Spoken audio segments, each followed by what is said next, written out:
Only when you have rested long enough do you pick up the bowl. The tasks after supper are small. You rinse the bowl with a little water. You wipe the spoon and return it to its place. You pick up several grains that have fallen near the stove and make sure the lid sits firmly on the pot. None of these things requires much strength. None will do itself simply because the weather is cold. When the bowl is clean, you leave it upside down to dry and turn to the robe. The outer surface is no longer wet.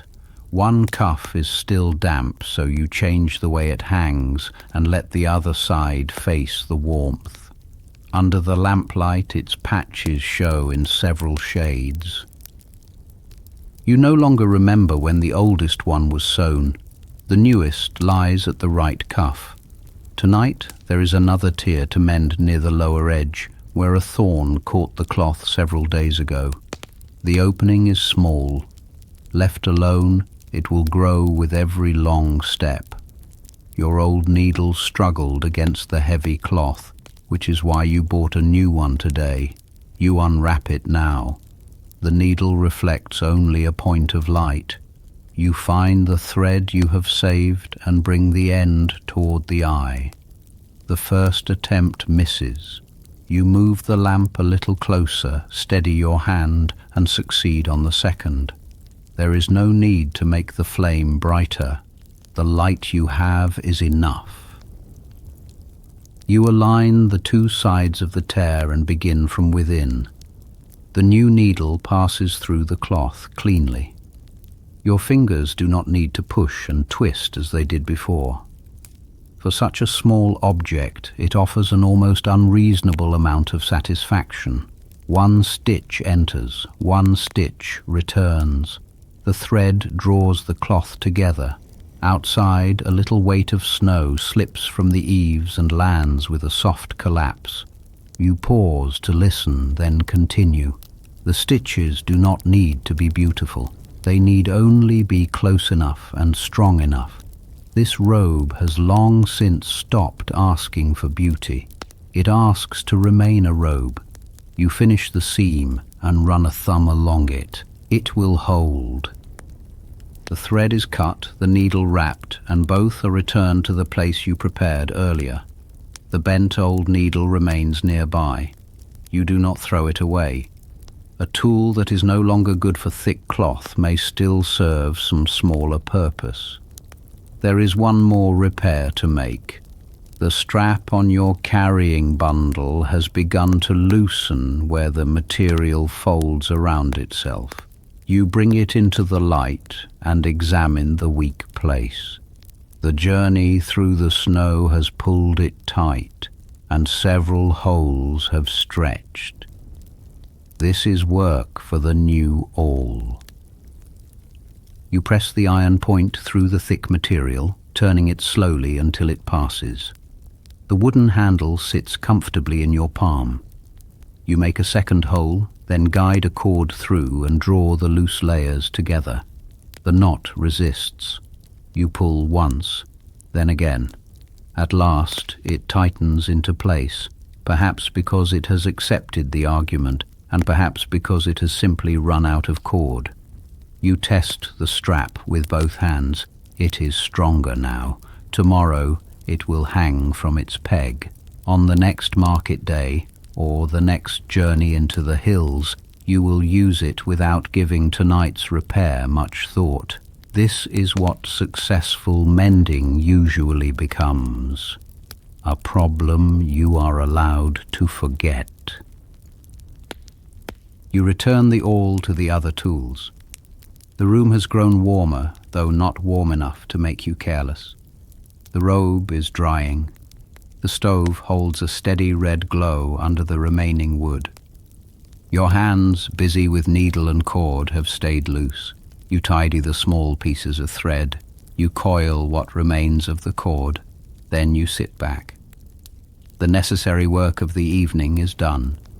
Nothing dramatic has changed. The roof is the same roof. The room is the same room. But the bowl is clean. Tomorrow's food is covered. The robe will not tear farther. and the strap is sound. A life kept in order is often made of changes this small. The fire is lower now. You add no more wood. There is enough light in the oil lamp for one final quiet thing. From a dry place you take several old sheets of paper. The edges have softened with handling. The writing is faded in parts, but still clear enough where you need it to be. You learned a small number of characters when you were younger. Not enough for official documents or difficult books. Not enough to call yourself a scholar. Only enough to recognize familiar words, follow a simple line, and keep from losing everything you once learned. Tonight, that is all you want. You bring the pages near the lamp. The flame is too weak to illuminate the whole room, but it lights a narrow space in front of you. The characters sit within it, dark against the worn paper. Some are about seasons. Some name the earth, trees, birds, animals, and the ordinary work of people. You read one line, then you pause. You read the next. There is no new story to pursue. No difficult lesson must be mastered before bed.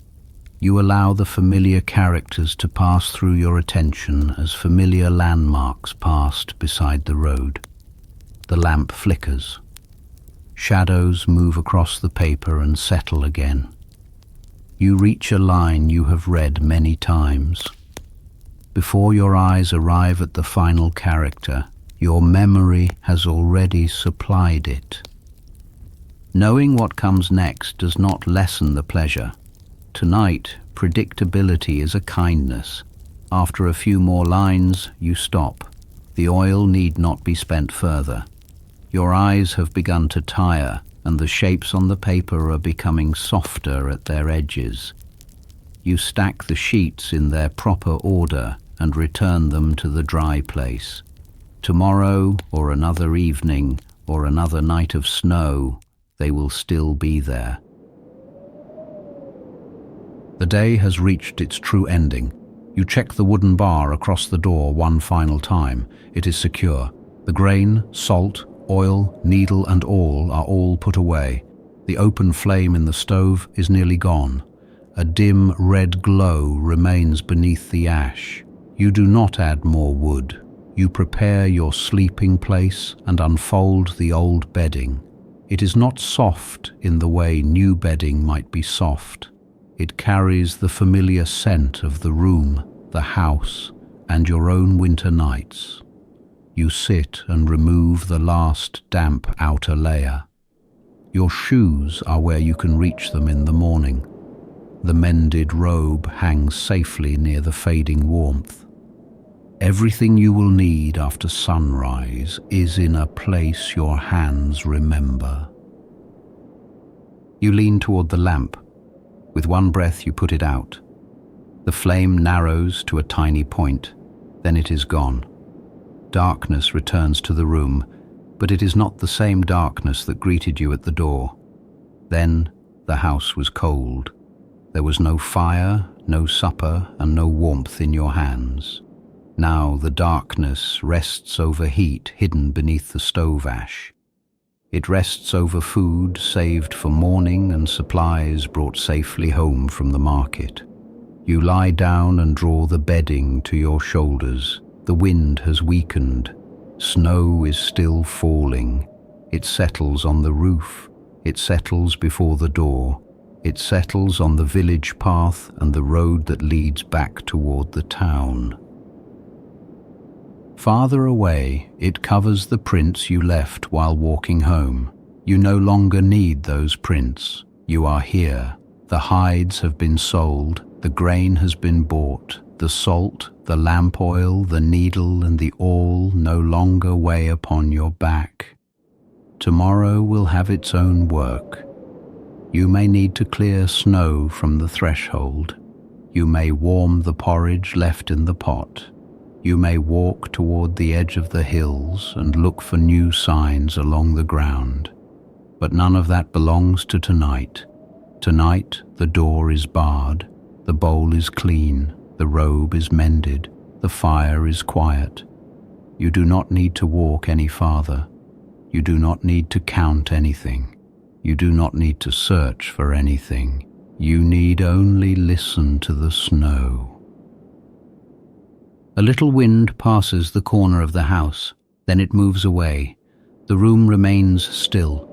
Your breathing is slower now. Your shoulders settle more deeply into the bedding. The ache left by the road no longer asks for your attention. Snow covers the fields, snow covers the roofs, snow covers the road, and slowly, softly, it covers every small task that has already been completed. You have finished the journey from the market town. You have come through your own door. You have eaten. You have put the day away.